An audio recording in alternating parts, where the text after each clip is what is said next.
সবাইকে নমস্কার। আজকের লাইভ শুরু করছি। আজকের লাইভে বিষয়বস্তু হচ্ছে যে শিশুদের মধ্যে ভালো যোগাযোগের দক্ষতা।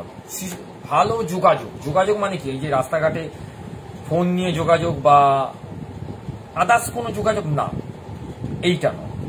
যোগাযোগ মানে হচ্ছে নিয়মিত কথা বলার যোগাযোগ। নিয়মিত কথা বলা মানে হচ্ছে একটা শিশু যদি যে ক্লাস 1-এ পড়ছে, 2-তে পড়ছে, 3 পড়ছে, দেখবেন কিছু বাচ্চা খুব সুন্দর কথা বলে, তাহলে সেই কথা বলার যে দক্ষতা সেইটাকেই ভালো যোগাযোগ বলা হয়।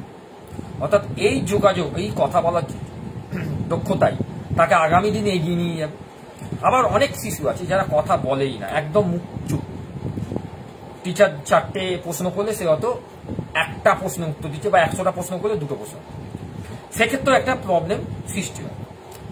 এছাড়াও আমরা শিশুদের কথা মন দিয়ে শুনি না। আমাদের যেটা করতে হবে সেটা হচ্ছে শিশুদের কথা পারফেক্ট ভাবে মন দিয়ে শুনতে হবে, যে কি বলছে ওরা।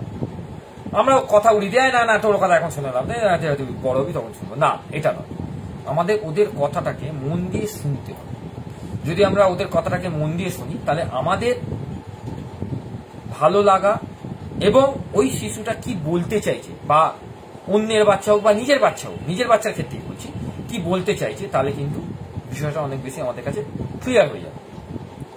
এরপর হচ্ছে যোগাযোগের সুযোগ তৈরি করে দেওয়া। অর্থাৎ আমরা হয়তো ধরুন আপনি বাচ্চাটাকে নিয়ে চিড়িয়াখানায় গেছেন, চিড়িয়াখানায় গিয়ে আপনি বিভিন্ন রকম জন্তু জানোয়ার সব দেখাচ্ছেন, পশুদের দেখাচ্ছেন। আপনি তাকে জিজ্ঞেসই করছেন না যে হ্যাঁ রে, এই যে তুই পশুটা এই যে জিরাফ এই যে দেখছি, এই জিরাফের সঙ্গে আমরা এই যে জেব্রাটা পাশে দেওয়া আছে, এই জেব্রা জিরাফের মধ্যে পার্থক্যটা কি বলতো?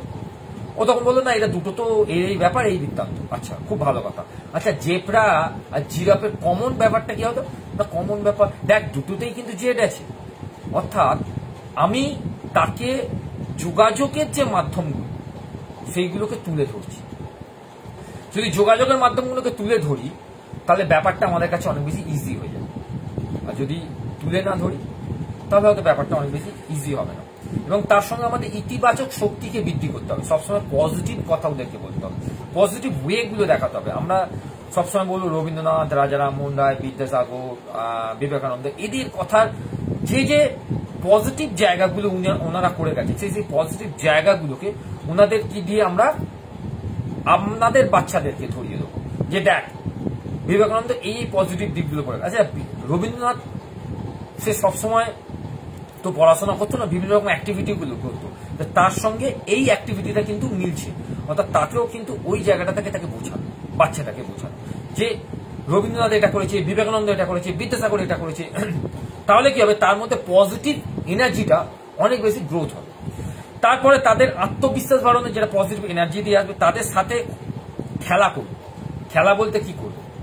তাদের সঙ্গে আপনি লুডো খেলতে পারেন, দাবা খেলতে পারে। এবং যখন খেলবেন তখন কিন্তু আপনাকে একটা কাজ করতে হবে, যে আপনার ফোনটাকে আপনাকে নয় সাইলেন্ট করতে হবে, নয় বন্ধ করতে হবে। আপনি ফোনটাকে রেডি রেখে যদি ওদের সঙ্গে খেলতে বসেন, কেউ আনফর্চুনেটলি ফোন করলো, তখন দেখবেন আপনারই বাচ্চা বিরক্ত হচ্ছে, প্লাস আপনারও সেই মানসিক দিক থেকে আপনি পিছিয়ে আসছেন খেলার দিক থেকে। আপনি যখন যে কাজটা আপনার বাচ্চার সঙ্গে করবেন, মাথায় রাখবেন সেই কাজটাকে 100% কমপ্লিট করতে হবে আপনার বাচ্চাটাকে নিয়ে। তাহলে কিন্তু দেখবেন সেই বাচ্চার মধ্যে সেই প্রপারলি দক্ষতাটা তৈরি হবে, যে ভালো দক্ষতা, ভালো যোগাযোগের দক্ষতা তৈরি হবে। সে তখন ভাবে, বাহ, বাবা খেলতে বসলো আমার সঙ্গে, তাহলে তো ফোনটা অফ করে, বাহ তাহলে তো ভালো, তাহলে বাবা আমার প্রতি বাবা তাহলে আমাকে খুব গুরুত্ব দিচ্ছে এই ব্যাপারটাতে। তাহলে সেও বুঝলো যে বাবা তাকে গুরুত্ব দিচ্ছে। এবং তাদেরকে প্রশ্ন করার জিজ্ঞাসাগুলোকে করুন, বিভিন্ন রকম প্রশ্নের মুখোমুখি করতে দিন। তাদেরকে বলুন যে তুই প্রশ্ন কর আমাকে, তুই বিভিন্ন রকম প্রশ্ন করতে পারিস, এবং ধৈর্য ধরুন বিষয়টাকে, যে কি বলতে চাইছি।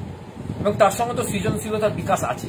অর্থাৎ এই পুরো বিষয়গুলোকে যদি আমরা মাথায় রেখে একটা বাচ্চাটাকে যোগাযোগের মাধ্যমটাকে বাড়াই, তাহলে দেখবেন আগামী দিনে এই বাচ্চাগুলোর মধ্যে অনেক বেশি ক্রিয়েটিভ এবিলিটিটা সৃষ্টি হয়ে গেছে। আপনাকে কিছু করতেই হয়, আপনার বাচ্চার মধ্যে অটোমেটিক্যালি কিছু জিনিস ট্রিগারগুলো অটোমেটিক্যালি পুশ হয়ে যাবে। আমাদের প্রত্যেকটা বাচ্চার মধ্যে কিছু ম্যাক্সিমাম ট্রিগার, কিন্তু ট্রিগার বলতে এখানে বোঝানো হচ্ছে ম্যাক্সিমাম যে কোয়ালিটিগুলো আছে, সেই কোয়ালিটিগুলো প্রকাশ পায় না। তার কারণ হচ্ছে তাদের বিভিন্ন রকম চাপের জন্য, মানসিক চাপ আছে, পড়াশোনার চাপ আছে, হয়তো তারা মুখ খুলে বলতেই পারে না, কিন্তু আপনি যখন তাকে সাহায্য করবেন এই সব ব্যাপার দিয়ে, এই শিশুদের যে যোগাযোগে যে বিভিন্ন রকম ব্যাপার, বিভিন্ন রকম ওয়ে দিয়ে তাকে সাহায্য করবেন, সে কিন্তু মুখটা খুলে দেবে। এবং যত সে মুখটা খুলবে তত দেখবেন আপনার বাচ্চা অনেক বেশি ওপেন আপ হয়ে গেছে। এবং আপনি যখন বাচ্চাটাকে নিয়ে কোথাও গেছেন, তখন আপনারই আশেপাশে যারা প্রতিবেশী আছে বা রিলেটিভ আছে, তারা বলছে, হ্যাঁ রে, তোর বাচ্চাটা খুব সুন্দর, তো খুব সুন্দর কথা বলে, বা এত ভালো কথা বলে, শুনলেও মন জুড়িয়ে যায়। এই তোর বাচ্চা কিন্তু খুব পজিটিভভাবে প্রশ্নগুলো করে, এই বয়সে এই ধরনের প্রশ্ন কিন্তু সচরাচর কেউ করে না। তার মানে বুঝে দেখুন, আপনি আপনার বাচ্চাটাকেই কি সুন্দর তৈরি করছে, যেটা আপনার হাতেই আছে। আমি যতই বলি না কেন যে আপনারা যা কিছু অসুবিধা হবে আমাকে বলবেন, তা সত্ত্বেও আমি বলছি যে আপনাদের হাতেই সবকিছু আছে। মেন চাবিকাঠিটা কিন্তু আপনাদের হাতেই আছে। তালাটা হচ্ছে আপনার বাচ্চা, সেইটাকে খুলতে হবে। ওদের প্রত্যেকটা জায়গায় তালা হয়ে আছে, সেই তালার চাবিগুলোই হচ্ছে আপনি, আপনার মিসেস, বাড়ির লোকের দাদু দিদা, এদের দিকে আমি বলবো না। মা বাবাই হচ্ছে মেন চাবি। সেই চাবি দিয়ে তাদের মনের যে দরজাগুলো বন্ধ আছে সেই তালাগুলোকে খুলে দেবে। দেখবেন সব তালাগুলো যখন খুলে গেছে, তখন মনের ভেতরে সে হাওয়া বাতাসটা ভালো ফেলছে, এবং তারা খুব সুন্দরভাবে নিজেকে মেলে ধরেছে। এবং তারা বলছে, বাবা আমি ফোন দেখবো না, আমাকে তুমি এই বইটা একটু কিনে দাও, আমি বইটা একটু পড়ি। অর্থাৎ বই পড়ার হ্যাবিটটা তাদের তৈরি হয়ে যাবে। এই হ্যাবিটটা কিন্তু একদিনে আসবে না, বা এই হ্যাবিটটা কিন্তু কন্টিনিউ ভাবে আসবে না। হ্যাবিটটাকে তৈরি করতে গেলে আপনাকে অনেক বেশি বাচ্চাকে ওপেন করে রাখতে হবে। আপনারা বলবেন, স্যার আমরা তো খেটে খুঁটে রাত্রি 7:30 8টার সময় আসি, এসে আর ভালো লাগে না, একটু টিভি দেখবো না, একটু ক্লাবে যাবো না, বা একটু ফোন দেখবো না। আপনাকে এইগুলো প্রত্যেক কিছুতেই আমি বারণ করছি না, কোনো কিছুতেই বারণ করছি না। শুধু একটা জিনিস আপনাকে বারণ করছি, সেটা হচ্ছে আপনারা আপনার বাচ্চার প্রতি যে মানসিক দিক থেকে যে চিন্তাটা করেন, সেটাকেই বারণ করছি। আপনি চিন্তাটা না করে বাচ্চাটাকে সাহায্য করুন। আপনি বাচ্চাটার সঙ্গে আধ ঘন্টা 1.5 ঘন্টা খেলুন, খেলার পরে আপনি ক্লাবে যেতে পারেন, আপনার কাজ নিয়ে বসতে পারেন। দেখবেন আপনার বাচ্চা আপনার কাছে অনেক বেশি না গুরুত্ব পেতে শুরু করছে। এটা হচ্ছে আপনাদের সম্পদ। এই সম্পদটা আমরা আমাদের কোনো কারণবশত সেটাকে নষ্ট করতে শুরু করে দিয়েছি। নষ্ট হচ্ছে, বলবেন কি শুরু করে, হ্যাঁ আমরা করছি, হ্যাঁ অবশ্যই আমরা করছি। আমরা বাচ্চাটাকে সময় দিচ্ছি না, বলবেন কেন সময় দিচ্ছি না? আমি ওকে আনতে যাচ্ছি, ওকে দিতে যাচ্ছি, ওর আঁকার স্কুলে নিয়ে যাচ্ছি, রবিবার করে ওকে ডান্সে নিয়ে যাচ্ছি, রবিবার করে ক্যারাটেতে নিয়ে যাচ্ছি। এই দেওয়াটা নয়, এটা তো কর্তব্যের মধ্যে পড়ছে। দেওয়া হচ্ছে আপনি যখন বাড়িতে থাকছেন, তখন আপনি ওর প্রতি কতটা গুরুত্ব দিচ্ছেন, ওকে সামনে ডেকে ওর সঙ্গে কতটা কথা বলছেন যে কোনো বিষয়ে। আচ্ছা তুই ক্যারাটেতে গেলি, ক্যারাটেতে মোটামুটি তো তুই ভালোই করেছিস, তুই তো প্র্যাকটিসটা আমি দেখিনি, তুই আজকে একটুখানি প্র্যাকটিস কর, হয়তো আপনার বাড়ির সামনে জায়গা আছে, তুই এখানে একটু প্র্যাকটিস কর না, আমি একটু তোর ভিডিওটা করি। আর দেখ তুই ভিডিও, আপনি হয়তো ক্যারাটে সম্বন্ধে অতটা বোঝেন না, কিন্তু এটুকুনি তো বোঝেন যে এই জায়গাটা ওর হয়তো কোনো কারণবশত আরো ভালো করতে পারে। আপনি দেখে দেখে যেটা বুঝেছেন, আপনি তো তাকে নিয়ে সেটা বোঝাতে পারেন। আপনি হয়তো নাচ বোঝেন না, কিন্তু নাচের সেই জায়গাটা তো বোঝাতে পারেন, এই জায়গাটা তোর একটু ভুল হচ্ছে, মনে হচ্ছে কোথাও একটা ছাড়ছে। তাহলে ও ভাববে যে বাবা বা মা আমাকে গুরুত্ব দিচ্ছে, তো তাহলে অনেক বেশি আমার প্রতি কেয়ারিং নিচ্ছে। অর্থাৎ ভালো যোগাযোগগুলো এইভাবেই কিন্তু বেড়ে যাবে। প্রত্যেকটা ভালো যোগাযোগের এইভাবেই রাস্তাগুলো কিন্তু খুলে যাবে। রাস্তাগুলোকে খুলতে হবে। যদি আমরা রাস্তাগুলোকে খুলে রাখতে পারি, তাহলে আপনার বাচ্চা ডেভেলপ করবে, কেউ আটকাবে না। পৃথিবীর কোনো শক্তি আপনাদেরকে আটকে রাখতে পারবে না, যদি না আপনারা নিজেদেরকে আটকে রাখেন। এইটাই আমার বোঝানো, যে আমরা নিজেরাই নিজেদেরকে আটকে রাখছি, আর আমরা অজুহাত দিই ও সে সবাই আটকে রাখছে, সবাই আমার খারাপ চাইছে। না, কেউ খারাপ চাইছে না, সবাই আপনার ভালো চাইছে। যদি এইটাকে বিশ্বাস করেন, তাহলেই সবকিছু ভালো। আজকে সকাল থেকেই ওয়েদারটা একটু চেঞ্জ হয়েছে, ওয়েদারের আবহাওয়াটা চেঞ্জ হয়েছে, রোদ্দুর উঠেছে, সন্ধ্যের পরে একটু বৃষ্টি হয়েছে।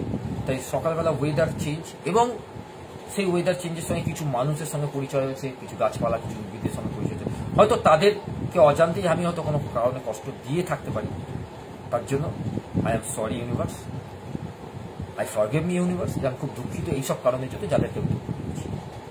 থ্যাংক ইউ ইউনিভার্স, যে আজকে সারাটা দিন আমার খুব ভালো গেছে। থ্যাংক ইউ ইউনিভার্স, আমার পরিবারে আমার বাচ্চাদেরকে তুমি ভালো রেখেছো। থ্যাংক ইউ ইউনিভার্স, আমার মা বাবাকে এবং আমার পরিবারের যত সদস্য আছে তাদেরকে তুমি ভালো রেখেছো। থ্যাংক ইউ ইউনিভার্স, আমার ফেসবুক লাইভে যারা আছেন তাদেরকে ভালো রেখেছো। ফেসবুক ফ্রেন্ডসদের ভালো রেখেছো, তাদের পরিবারকে ভালো রেখেছো, আমার দেশবাসীকে ভালো রেখেছো, তার জন্য থ্যাংক ইউ।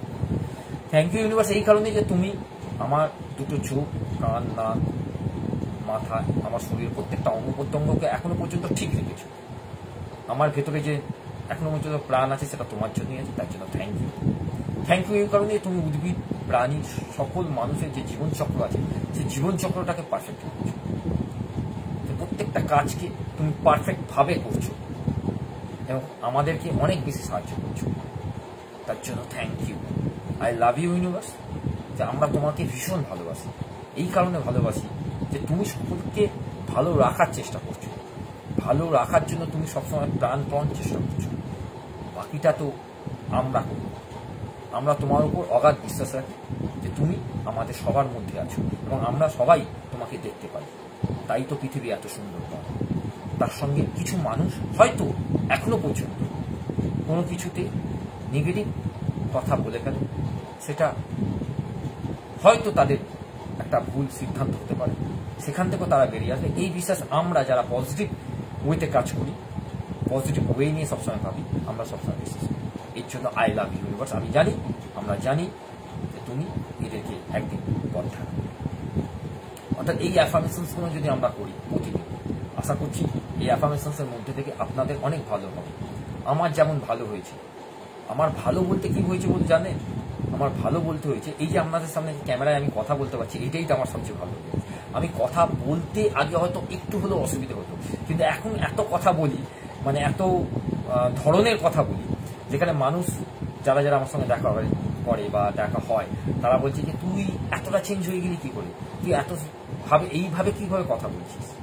যারা আমার বন্ধু বান্ধব আছে, যারা আমার থেকে ছোট আছে, তারা বলে যে তুমি এত সুন্দর কথা বলো, তুমি কিন্তু আমার একদিন আমাদের বাড়িতে এসো, আমি কথা শুনবো তোমাদের।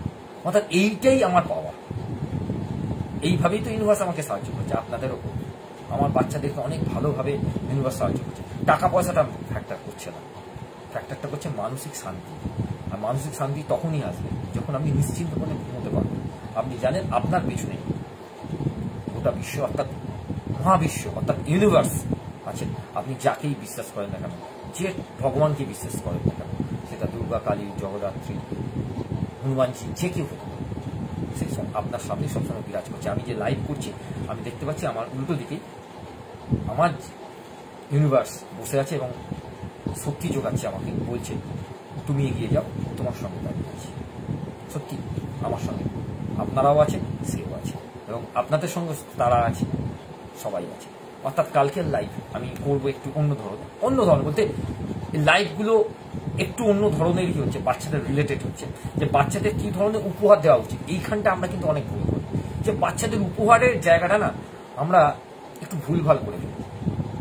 আমি আমার বিষয়টা বলবো আপনাদের, আমি কি ধরনের উপহার আমার বাচ্চার জন্য নিয়ে আসি, সেটা ছোটই হোক বা বড়ই হোক, আমার ছোট বাচ্চার ক্ষেত্রেই হোক বা বড় বাচ্চার ক্ষেত্রে হোক, কি ধরনের উপহার আমি প্রেজেন্টেশন হিসেবে ওদেরকে দিই প্রতিদিন, সেইটাই আপনাদের সঙ্গে কালকে শেয়ার করবো। শুধু আমার ওপিনিয়নগুলো আমি শেয়ার করছি, আমার ফিলিংসটা শেয়ার করবো। আমি যে কথাগুলো আপনাদের সঙ্গে লাইফে শেয়ার করি, সেগুলো কিন্তু আমি আমার ফিলিংসটা শেয়ার করছি। আমি কি করছি সেটাই শেয়ার করছি, আমি আদার্স কিছু করছি না। আর আমার এই থেকে আমি কিন্তু খুব ভালো রেজাল্ট পেয়েছি। আপনারা যদি ইউজ করেন, আমি গ্যারান্টেড আপনাদের রেজাল্ট হবে। এবং অবশ্যই আমাকে কমেন্ট করুন। আপনারা কিন্তু কমেন্ট করেন না, আপনারা শুধু একটা করে এরকম ছাপ দিয়ে দেন। আপনারা কমেন্টটা করুন, যে ভালো লাগলে কমেন্ট করুন, খারাপ লাগলে কমেন্ট করুন, যে এটা স্যার এটা ভালো লাগেনি। আমি শুনতে রাজি আছি। এইটাই তো মানে গ্রহণ করার একটা সহজ উপায়, যে খারাপটাকেও আমি গ্রহণ করতে পারছি, তবে তো আমার একটা ভালো লাগে। ভালোটা হলে অবশ্যই আপনারা আঙুল পাঠাচ্ছেন, এটা পাঠাচ্ছেন, কিন্তু আমি চাইছি কমেন্টে কিছু একদমই ছোট করে, তাতে হয়তো আমার ভালো লাগবে। আমার ভালো লাগবে এটা ভেবে যে আমি সঠিক হয়ে গেছি। কালকে আবার আপনাদের সঙ্গে দেখা হচ্ছে, বাচ্চাদের কী ধরনের উপহার দেওয়া উচিত সেই বিষয়ে লাইভ করব। আজকে একটু তাড়াতাড়ি শুরু করেছিলাম, তার জন্য হয়তো আমাকে আপনারা ক্ষমা করে দেবেন।